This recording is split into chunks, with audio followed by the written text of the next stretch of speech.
More than 800 million people are now on Facebook, all of them friends with Eric Bolling, which means all of the users combined would actually form the third largest country in the world. But as our online profiles grow, so is our lack of privacy, obviously, and protection. Joining us now to discuss this is lawyer and author of the book, I Know Who You Are and I Saw What You Did, Lori Andrews. Lori, thanks for joining us. This is becoming a really big issue. Let's start with the images.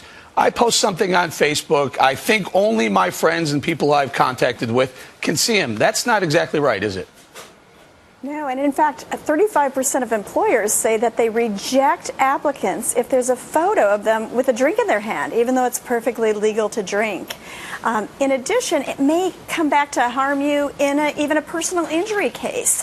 One woman was harmed. She had 4 surgeries as a result of her injuries, but the judge said there was a smiling photo of her on Facebook, and so she couldn't really be that hurt. Wow. And you say, in fact, that women are suffering more discrimination based on their online profile than men are. Why? How so?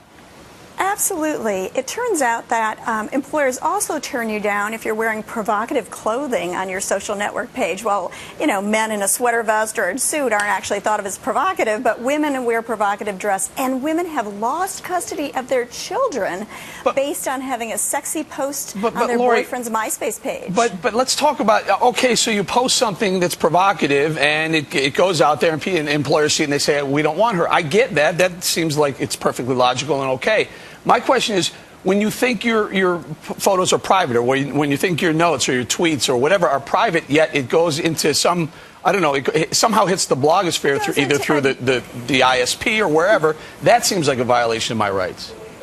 Oh, absolutely. And it turns out there are data aggregators that put cookies on your computer, not only take the photos, but look at every Google search you do, how long you're on particular websites.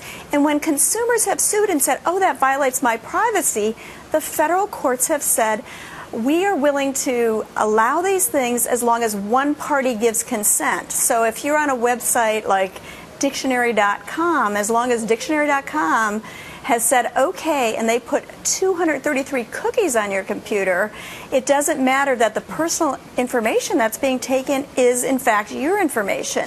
One judge even said that your emails should be thought of as postcards and should be perfectly free for any data aggregator to take and use. Oh my gosh. So Lori, your suggestion, you have a solution for some of these problems, and you call it the Social Network Bill of Rights. You have 10 things. We don't have time to go through all of them, but we're going to put some up on the screen here: the right to connect, the right to free speech and freedom of expression. It seems like those rights already exist, but the right to privacy of place and information, I mean, how would this work in your mind? Well, for example, we'd have something like a law that they have in Finland, which says that your potential employer can't do a Google search of you. I wouldn't let employers, insurers, schools expel people, fire people based on what they've put on a social network page. I actually think social networks are great. They allow us to connect. If you're a band, you can get an audience you wouldn't otherwise have. They allow us to develop. But an important part of this country has been the ability to change yourself. You know, we have bankruptcy laws that allow you to start anew.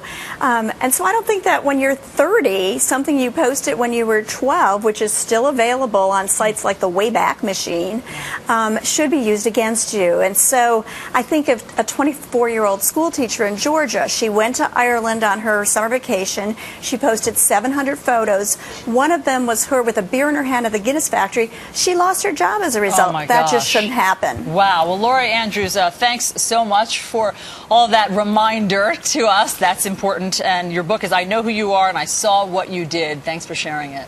Thanks, Lori. You're welcome. All right, coming up next.